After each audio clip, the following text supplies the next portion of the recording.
yang itu yang saya cukup sesalkan itu apa hak-hak ostomed itu.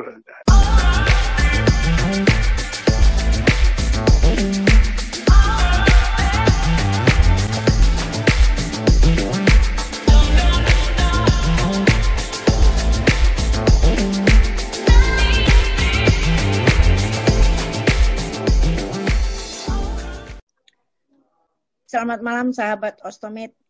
Kita ketemu lagi dalam acara Bincang Asik Ostomed yang kali ini akan saya pandu, nanti akan dibantu dengan Nurse Pipit yang kebetulan agak terlambat hari ini.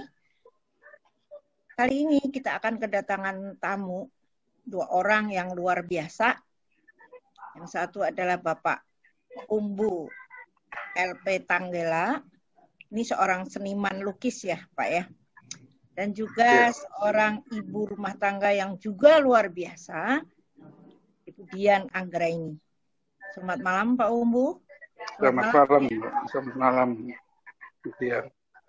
Baiklah, kita akan berbicara mengenai ostomed. Banyak hal mengenai ostomed ini yang orang awam pun tidak akan pernah tahu kalau kita tidak membuka diri. Istilahnya seperti itu ya. Jadi pertama ini saya akan tanyakan ke Bapak Umbu, awal mula menjadi ostomed, kapan, kendalanya apa, kemudian adaptasi sampai mau menerima kenyataan bahwa harus menjadi ostomed itu berapa lama? Silakan Pak Umbu dulu, ke Dian juga sama. Ini sebetulnya pertanyaan yang ya maaf saya nggak suka sebenarnya karena karena mindset saya itu apa yang sudah terjadi sudah gitu, jadi saya lebih memilih ke depan gitu loh, berpikir ke depan. Kalau suruh mengingat-ingat lagi bukannya trauma, tapi saya memang sengaja mindset pikiran saya itu ke depan. Oh, begitu. Tapi kalau saya coba ingat-ingat itu gejalanya itu mulai tahun 2013 kurang lebih itu. Ya itu pencernaannya kurang bagus, terus akhirnya BAB juga kurang lancar gitu, kurang lancar. Jalan sama. Nah begitu. Jadi untuk memudahkan itu saya selalu pakai obat pencahar gitu. Oh iya. Gitu. Adaptasinya berapa lama tuh Pak? Adaptasi apa ini? Dari biasa normal terus menjadi ostomed itu kan ada perubahan istilahnya. Perubahan dari normal ke stoma, pakai stoma. Itu adaptasinya berapa lama? Karena masing-masing ostomed itu beda-beda, Pak. Saya pengen tahu nih, Pak Umbu kan kelihatannya tegar. Wah, luar biasa. Jadi begini. Sebelum operasi, memang sudah dikatakan akan pakai kantong segala macam gitu. Tapi kan saya belum pernah lihat. Cuma cerita bahwa akan ada ini. Tapi saya secara fisik saya belum pernah lihat. Nah, kebetulan itu saya masih ke rumah sakit. Ada salah satu pasien yang mau konsultasi gitu, tapi dia sudah pakai. Pak, saya tanya, Bapak sudah operasi? Sudah. Sekarang pakai kantong. Oh ya, mohon maaf. Apa saya boleh lihat? Saya belum boleh lihat. Ya, terus ditunjukin gitu. Oh ya, jadi adaptasi itu sudah dimulai sebelum operasi. Sebelum. Luar biasa. Jadi cuma sekali saya lihat, akan seperti ini gitu. Ya sudah, akhirnya terus saya dirujuk.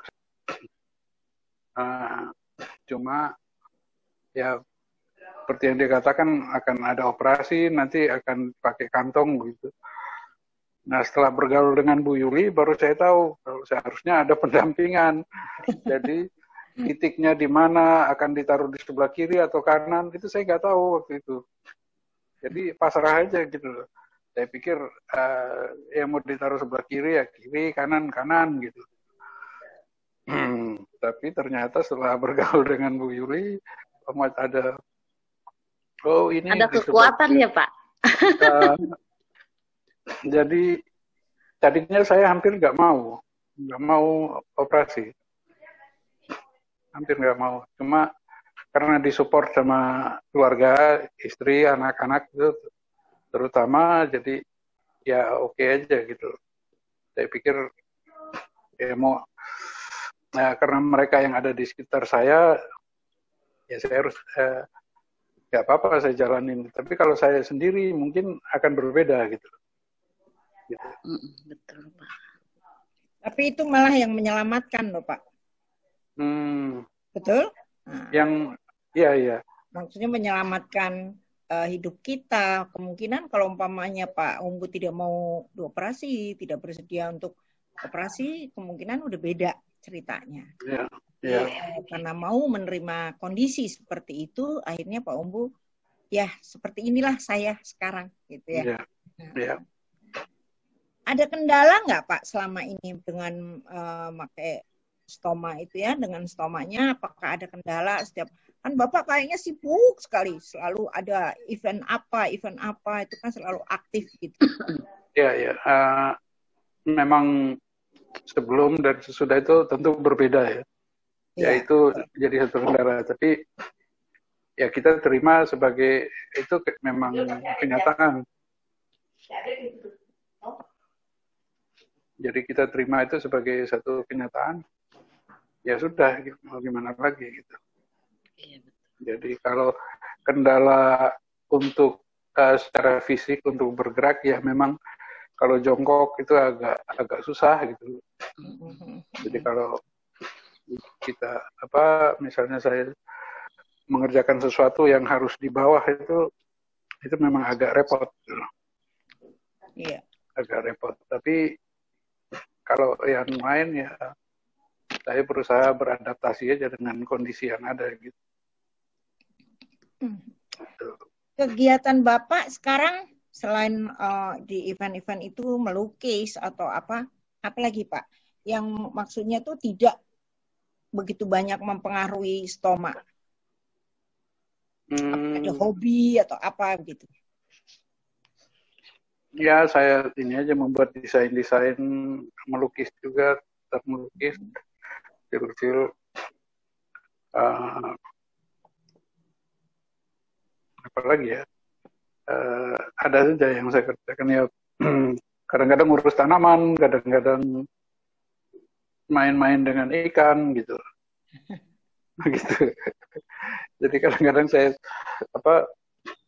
untuk ganti suasana daripada PT di rumah ini di tempat ikan, lihat anak-anak itu bermain, mau cari ikan, tapi mereka akhirnya beli ikan sesuai dengan kantong mereka, pinginnya yang mahal-mahal, tapi mereka akhirnya beli yang murah-murah gitu. Tapi lihat kegembiraan mereka itu energinya juga berpindah. Gitu. Beda ya. Betul. Iya. Kalau selama ini Bapak kan setelah kenal dengan YKI ya, maksudnya tuh tahu di YKI ada bantuan kantong. Nah, saya pengen tahu sebelum Bapak ke YKI, apakah Bapak mesti mencari-cari dulu tuh kantong stoma? Waktu itu kan saya dari jadi ketika kontrol saya dapat itu. Berapa lama Pak? Maksudnya berapa lama Bapak rasanya tahun berapa ya Bapak ke YKI itu? Rasanya Bapak sudah pakai sekian tahun gitu misalnya. Jadi gini. Jadi waktu itu saya bisa tahu di YKI itu karena ada teman sesama pasien masih di ruang rawat waktu itu.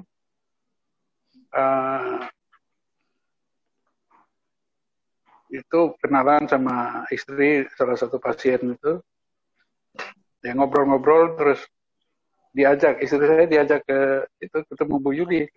Nah, setelah itu saya dapat informasi bahwa kita bisa dapat bantuan dari YKI gitu. Ya, betul.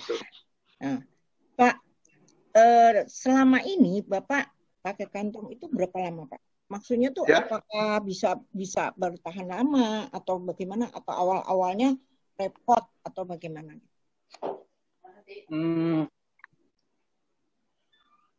Pertama-tama itu waktu masih di ruang rawat, ya itu yang merawat saya itu istri saya di bawah supervisi suster-suster yang ada di situ. Tapi begitu saya sudah bisa jalan, itu saya lakukan sendiri. Sebetulnya saya nggak tega, misalnya istri saya harus ikut mengurus itu, saya nggak mau. Cuma karena memang saat itu masih tidak berdaya, masih tergeletak di tempat tidur, ya sudah.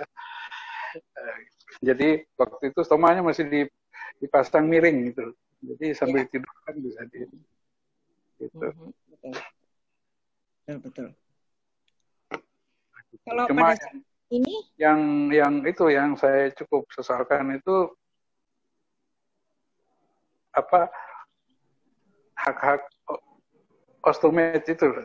Kalau ostomed kan sudah terjadi, tapi seharusnya itu kan hak calon ostomed itu ya. Iya. Ada 10 hak ostomed. Harus jadi sebelum itu terjadi, sebelum dioperasi, harusnya calon pasien itu dikasih tahu. Itu aja. Ya, dikasih tahu. Jadi ini kenapa di sebelah kiri, kenapa di sebelah kanan, terus setelah tahu itu, saya bayangkan juga ini kalau operasinya ngawur ditaruh di titik yang nggak benar kan susah saya pakai celana atau apa gitu.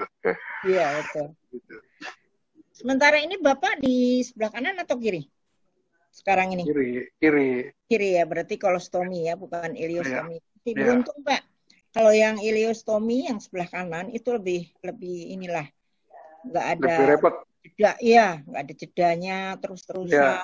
Gitu. Tapi kalau kolostomi masih lumayan lah. Iya. Pak, Bapak punya istilahnya begini. Dengan Bapak mau menerima kondisi seperti ini, harapan Bapak terhadap ostomed yang baru, ataupun banyak kan ostomed yang walaupun sudah lama nih, ada yang 1 tahun itu tidak mau keluar, nggak mau bersosialisasi atau apa. Harapan Bapak untuk para ostomed ini apa, Pak? Itu, jadi bimbingan. Saya rasa perlu bimbingan. Betul. Bimbingan sebelum dilakukan operasi. Tapi agak susah juga. Mohon maaf, bukan saya ini. Setiap orang kan berbeda-beda.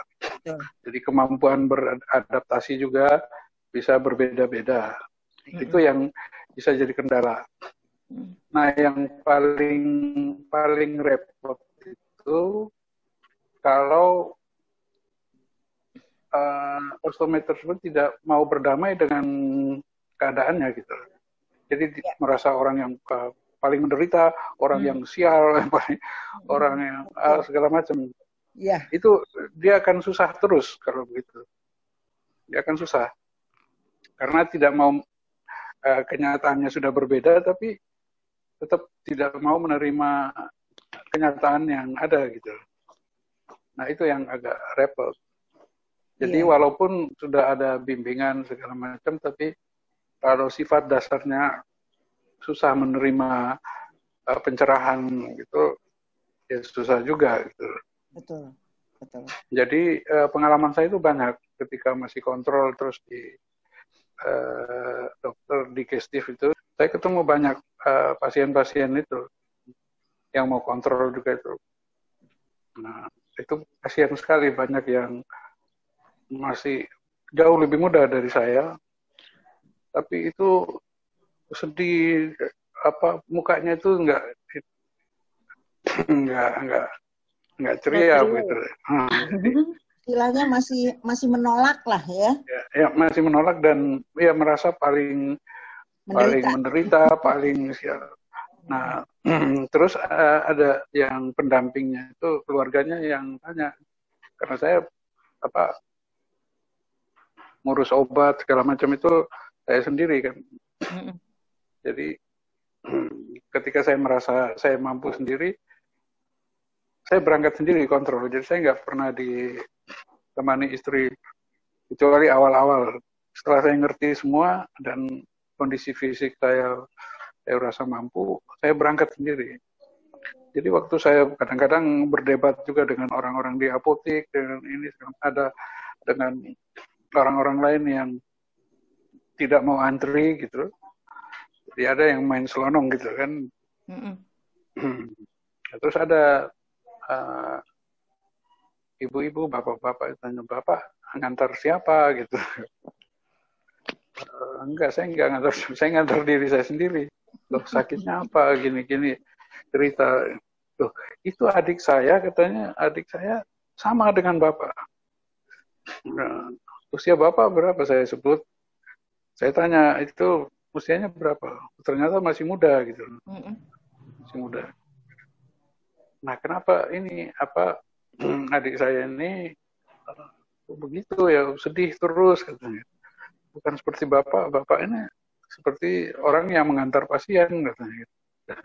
Saya bilang ya itu tergantung di pikiran kita sih. Jadi kalau kita merasa paling sial, paling susah, paling menderita, ya akan begitu sih. Tapi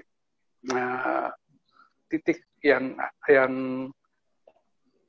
sama itu sebetulnya semua orang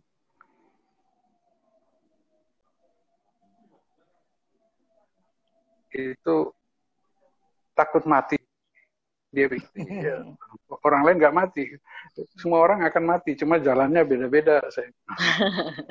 Jadi jalanin aja, saya bilang. Udah jalannya ini belum tentu juga orang yang sehat itu matinya baik-baik. Mati mendadak ya, iya. Ya, begitu, kurang lebih begitu. Sama seperti saya dulu Pak itu, Bapak ceritanya. Jadi saya ke dokter, kemo, apa segala sendiri. Sama ditanya, pasiennya mana Bu?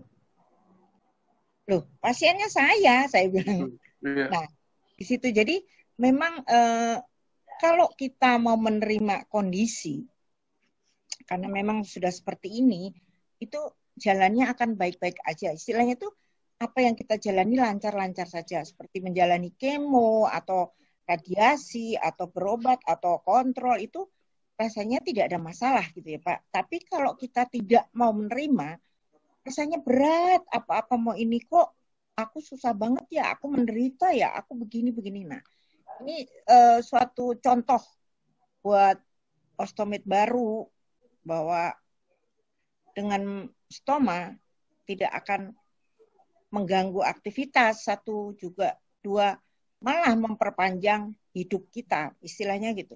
Karena apa? Kalau umpamanya nggak dioperasi, apa yang terjadi? Kita nggak akan tahu. Iya. Ya kan, betul ya Pak ya. Jadi kalau saya menurut saya nih menjadi ostomit itu sudah merupakan anugerah. Karena apa? Dengan menjadi ostomit kita bisa beraktivitas seperti biasa, walaupun memang ada batas-batasnya. Dan juga kita bisa berbuat untuk orang lain. Contoh, sekarang gini Pak, kalau Bapak ketemu orang yang mau dioperasi, terus kayaknya tuh mereka itu ngomongnya, aduh gimana ya nanti, gimana nanti. Bapak kan bisa kasih penjelasan seandainya nanya-nanya. Halo. Iya. Putus. Halo. Kedengaran. Jadi seperti itu. Pak, ada sedikit pertanyaan yang bersifat pribadi nih ya. Halo.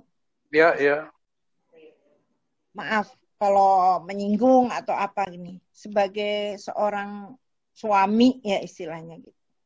Bagaimana hubungan bapak dengan istri, maksudnya itu dalam hal hubungan biologis ya. Ini terus terang aja nih. Tapi maaf nih, bukannya mau menyinggung atau apa ya, tapi supaya orang-orang lain pun, maksudnya ostomate yang lain pun tidak akan merasa, waduh aku pakai kantong begini, bagaimana nih? Kalau bapak bagaimana Pak? Jadi gini, jadi dari awal kebetulan suster-suster yang ikut merawat waktu itu pasca operasi, ya mereka ajarin gitu apa. Jadi kalau ini apa namanya, ya ditutupi entah pakai stagen atau pakai kain atau apa gitu, begitu aja gitu. Jadi kebetulan istri saya juga waktu itu yang ikut langsung merawat, jadi dia sudah tahu kondisi itu. Tapi semuanya itu akan kembali ke orangnya gitu. Yes. Kemampuan beradaptasi itu. Betul, itu aja saya pikir. Jadi seperti itu ya Pak. Jadi istilahnya tuh tidak ada istilahnya kendala atau apa gitu ya? Oh enggak. Oh, ada juga yang maaf karena pakai stoma jadi apa namanya gairahnya itu turun gitu Pak. Itu rasakan kembali ini aja kondisi saya aman-aman aja. Nah, gitu. Itu lebih ke psikis sebetulnya. Iya betul. Menurut saya juga begitu. Jadi hal-hal yang normal, yang benar. Tapi kalau secara psikis kita cara pandangnya berbeda, itu akan barang yang bagus akan jadi jelek juga gitu. Betul juga itu.